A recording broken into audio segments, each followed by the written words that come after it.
Everyone. My name is Nathan Mawhirter. I'm the admission counselor over here at Southern Methodist University in Dallas, right in your backyard. So just to kind of jump right into it, kind of giving you a refresher on where SMU stands numbers-wise. We're about a mid-sized school, about 7,000 students undergrad, close to 12,000 students total. The cool part is like this is your hometown. So we can kind of see right into the downtown Dallas area. We are in Highland Park. We're very close into the Dallas area, which connects you with a lot of things, which I'll talk about in a little bit. But that average class size, student to faculty ratio is something that we really hold true and hold to be like really important to us. So that 11-to-1 student to faculty ratio, every single one of our classes is taught by a professor, all of which is just going to help you in the long run, and help you achieve like the ultimate goal, which is to, become successful in whatever you define as being success, and hopefully put you on a right path towards a career or towards a next degree, or putting you in a better spot than where you started. So, average class size is about 22. A good amount of our classes has less than 20 students. So if you're looking for that personalized experience, you're looking for kind of that, individualized success plan, you're looking for that kind of thing, SMU is definitely a great place for that to be. Very much a residential campus. Maybe you guys have been on our campus before, whether for, different arts or athletic events on campus, but it's very walker friendly, very easy to get around, still close to home, but still, interacting with lots of different people from across the world, really. So the numbers, our students, good amount of our students come from outside the state of Texas, but we're always looking for more students coming from the DFW area. And that's really, really, really important for us right now. It's just kind of recognizing where we are and recognizing, what city we're a part of, and kind of having that Dallas pride a little bit more. So, being located right in the Dallas area, it's really kind of a benefit to all of us, really, at the end of the day. So we have at least one student from all 50 states. We have over 90 countries represented on campus. It really is kind of giving you a nice balance, and you all would be the Texas experts. That's kind of the nice part. You all can preach the good news about good barbecue or about how good Whataburger is and that kind of thing. So, really trying to grow in that sense right there. But we're really, as you can tell, in the city, not too far away, really close to everything going on within the Dallas area, which is really nice. Constantly looking to grow our Texas roots as well. But let's see if the presentation will move on to the next one.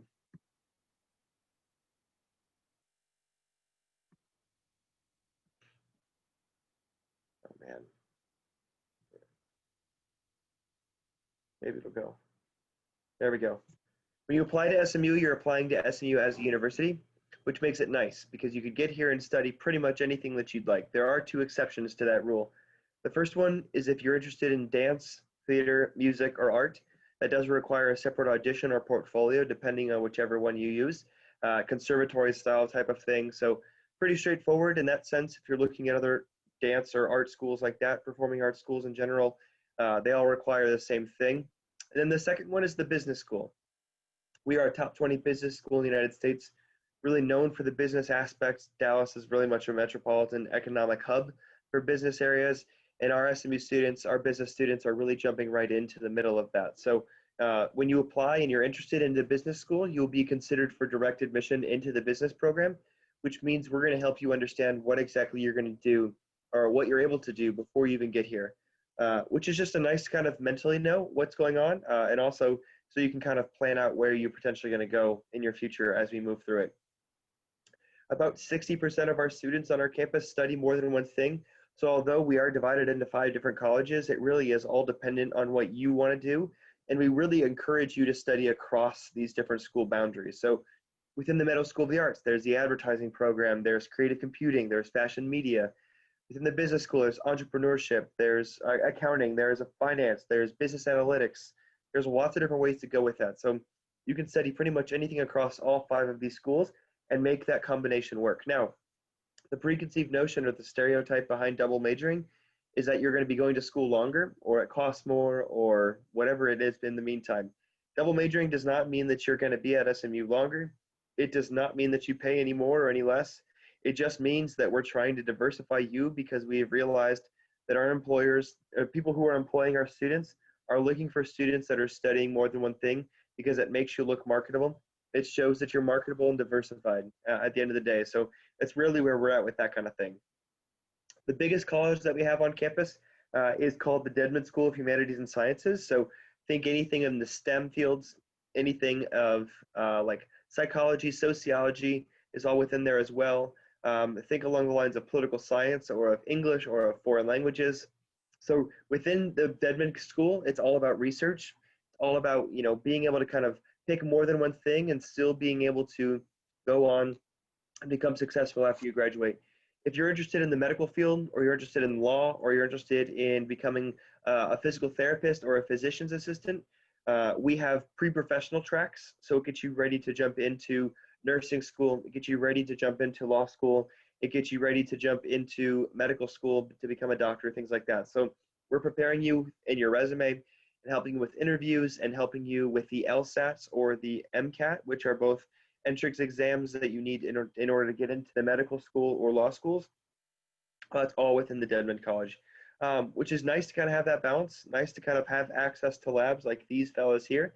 It's nice to be able to jump into real life situations that just give you more experience and help making that resume look a little bit better every single year. So the Dedman College is a great place for that to start. The Lyle School of Engineering, obviously it's our engineering school. The cool part about this, it pretty much has all the different engineering things that you can think of. What we don't have, we do not have aeronautical engineering or petrochemical engineering or anything like that. But that is not to say you have to go to if you don't major in that, you're not going to get a job in that. That's not what we're saying. Last year, we don't have aeronautical engineering, but last year we sent 5 students to go work for NASA. So just because we don't have something doesn't mean we're not preparing you for a job in that field. So we have the mechanical engineering, electrical, civil engineering, biomechanical, a really cool one called engineering management, which is like a mix of business and engineering, kind of a really strong major for us right now. We have data science, which is a mix of all of these different opportunities here, but really it's kind of really focused on collaboration and teamwork. You think again about research. Every single one of our labs on our campus has at least one person doing undergraduate research. Being able to jump into that as an undergraduate is huge. We're really focused on giving you money to do research, focused on giving you resources and time to do research, and helping you promote that research. We're not trying to help you just do this research for nothing. Once you do the research, once you have a conclusion, we want people to know about it. We want to send you to conferences. We want to publish it for you. How cool would it be a published person with some research under your belt before you even hit the job market? So, all within the Lyle School of Engineering is a great place for that to happen. And then finally is the Simmons School of Education and Human Development. That is pretty much anything in the education world. So if you want to become a teacher, if you want to become anything like that, you will major in education. You're required to double major. So you major in psychology or sociology or your field of study that you want to end up teaching. It's a good opportunity for you there. And then the second one, which I think is really cool, is called APSM, which stands for Applied Physiology and Sports Management. So think pretty much anything in the sporting world. That could be going to work for the sports, the business side of sports. That could be a sports agent. It could be sports marketing. It could be sports leadership. We have 17 Division I sports on our campus, which I'll get a lot about to in a little bit. And the Dallas area is like the 5th largest sports market in the country. You have obviously, you guys are from here, but the Mavericks and the Stars and the FC Dallases of the world and the Cowboys and all that kind of cool stuff.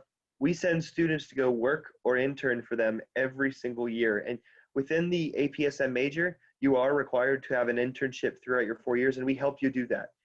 That could be through our career development offices. It could be through your professors. It could be through people that you just know. So all of these different 5 colleges, we're focused on picking you ready and go for success. We don't have a major on campus that we don't ultimately have a degree plan for. So we're focused on getting you ready for a job. We're focused on giving you connections and pushing you further along the way from there. But outside of the classroom, we're really focused on helping you grow as a person. You have so much to give and so much to get from our campus and so much to give to our campus as well. So been around for over 100 years here in Dallas. We were founded by the Methodists. You don't have to be Methodist in order to go to SMU. There's no religious requirement. There's no chapel requirement or anything like that. We've just been around for a good amount of time, and we're really proud of our heritage. We have over 200 campus orgs. You guys can get involved in pretty much anything that you'd like. You talk about Division I sports. It's cool to know that you can go from a classroom size of like 20 students and then walk down the boulevard on our campus and go watch a nationally televised football game. So like football and basketball are our big ones right now. Football, we're having a pretty good season, off the really bad one on Saturday, but still ranked in the top 25, still nationally televised games, which is really cool. You have a really strong, sneaky good soccer program. You have a really good volleyball program and a basketball program. So the cool opportunities that you get kind of right here in the Dallas area to like go to like a smaller academic environment, but still have that like school spirit is really something that I think is really interesting. And then you have club sports. So if you want to continue to be involved in whatever sport you want to play, but what less time commitment. And then if you want to be involved in just kind of staying active, you have intramural sports. You have a gym, a lifetime center for fitness on campus. You have, community service. You have religious campus organizations. You have, being able to stay involved in whatever you're interested in studying. You have a Muslim student association on campus. You have a Jewish center on campus as well. So a whole bunch of different things. The cool part about just colleges in general is that, we have a whole bunch of resources. It's just a matter of which ones you're going to be taking advantage of. So over 200 plus campus orgs, it really kind of is a cool spot for it. Now here, I know you guys are from the Dallas area, but really taking advantage of the Dallas area, we do that from our campus. You are required to live on campus for your first 2 years. So when you go walk through the application process, just keep in mind that you will potentially be living on campus for your first 2 years. There are housing waivers, but at this point in time, we're really trying to build that community like I just talked about. So really focus on helping you grow in those campus orgs, grow within kind of the spirits and traditions that we have here on campus, and being able to kind of push yourself into a cool environment to really kind of evolve into our community as much as you can. The Dallas area, it really goes without saying. I think you guys know more about Dallas than I do. Born and raised in Ohio, moved down here about 5 years ago. Cool part about Dallas in general is you might not understand it at this point, but Dallas is very much a hub for a lot of things. You talk about internships, you talk about people moving from all across the country to get back to your hometown. And how cool is that to realize that you can take advantage of such a cool opportunity in SMU in your own backyard, of which people from across the world are moving to constantly.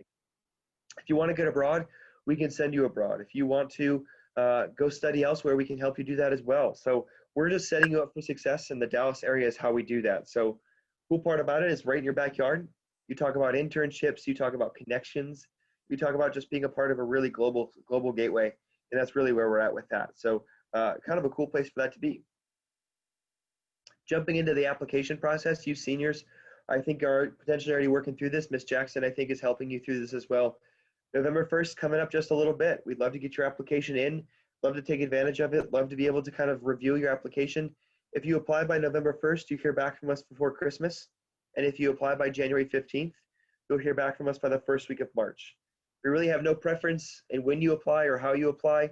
We have the common application. We have Apply Texas. We have our own application. We are on the My Coalition. Doesn't matter. And then we have the binding and the non-binding, which I think is important to just distinguish right now. You don't have to apply to SMU using the binding agreement, and that's, it really is up to you. If you are, the early decision 1 and early decision 2 is a binding agreement, which essentially is saying 110%, if I'm admitted to SMU, I will be attending SMU, regardless of financial aid, regardless of scholarships or anything like that. When I'm admitted, I will be attending. It's a good option for some students. It's not a very good option for other students. The early action is the non-binding agreement, which is allowing you to hear back from us in terms of admission, and then you can make your decision on where you finally want to go to college by May. So gives you time to leverage options, gives you time to look over scholarships and financial aid, gives you time to look over pretty much anything. Come visit campus again, come talk to me, talk to professors, talk to current students about our community, things like that. So November 1st, January 15th, 2 deadlines, hopefully you're already on your calendar. And then what we're looking for, it's a holistic approach. We're looking at a little bit of everything. Obviously, first and foremost, it's an academic application, so that's really important to know and remember. But really, it's about rigor. It's about, your GPA. It's about what you're bringing to our campus as well. So you talk about extracurricular activities. You talk about your essay, all of which are things that as seniors, hopefully you're continuing to work on as we talk.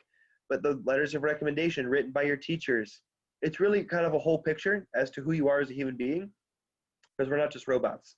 The cool part is as you get to know me or as you're watching this video, I am your admission counselor. So it's nice to know that I'm the person who's going to be reviewing your application. I'm a really good hype man. I'm a really good guy who's we're here to pick out the great things of your application and send that forth to the admission committee for them to see that even more. So I'm helping you in terms of admission. I'm helping you with making sure you're a good fit for us and we're a better fit for you. So really a good one for you there. Last one, and this is my biggest point. We are test optional for this upcoming year. So do not worry about an ACT or an SAT. If you haven't taken it, do not worry about it. If you've taken it and aren't feeling comfortable or confident in your scores, do not worry about it.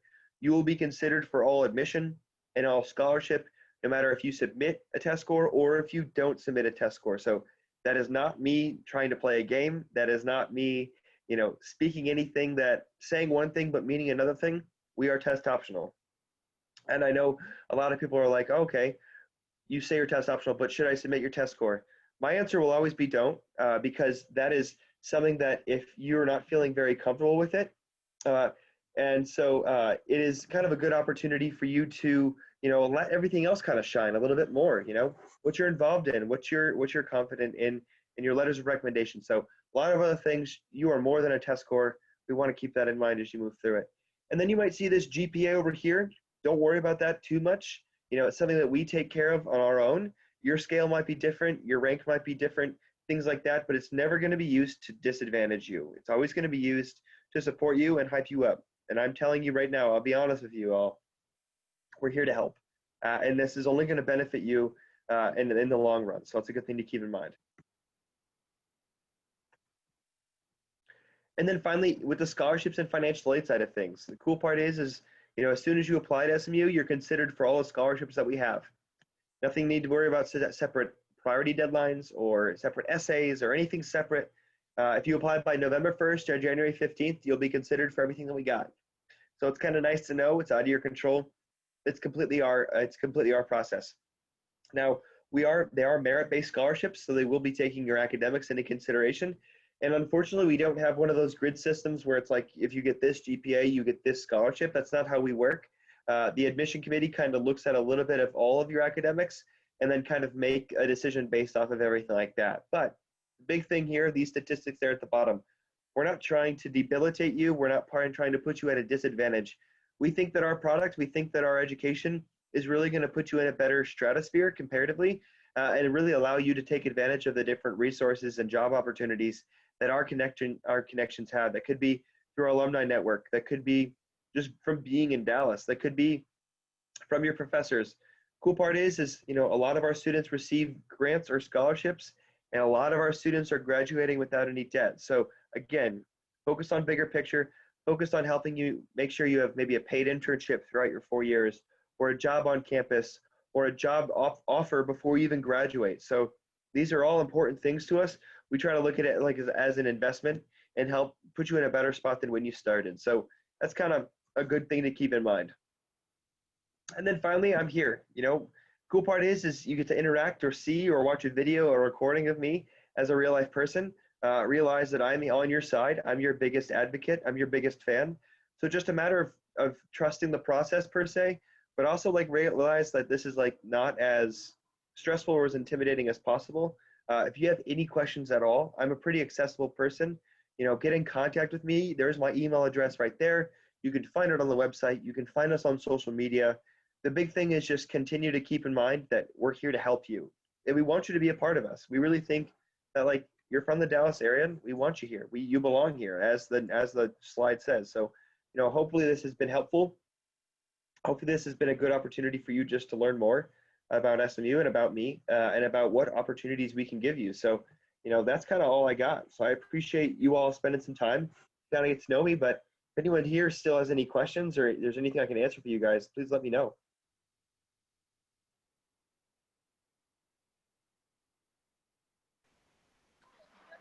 Hi, Nathan. This is Miss Terry. I'm the college advisor, and sorry, I'm in the car in our virtual world. Do any students have any questions before we end the recording? Thank you, Miss Terry, for having me.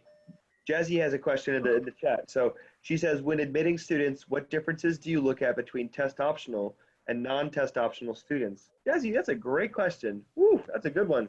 Okay, there's really not any much difference that we look at. So imagine it as if you have a test score or if you don't have a test score. It's not like we're looking at something separate.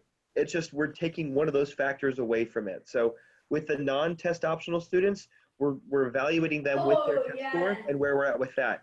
On a test optional application, we just don't have the test scores. So it's kind of nice to know that they're both being viewed at the same level, but just one has a test score that we're also taking into consideration and the other one just doesn't. So I know it's kind of a vague answer, but it's a tough conversation. It's a tough thing to kind of explain.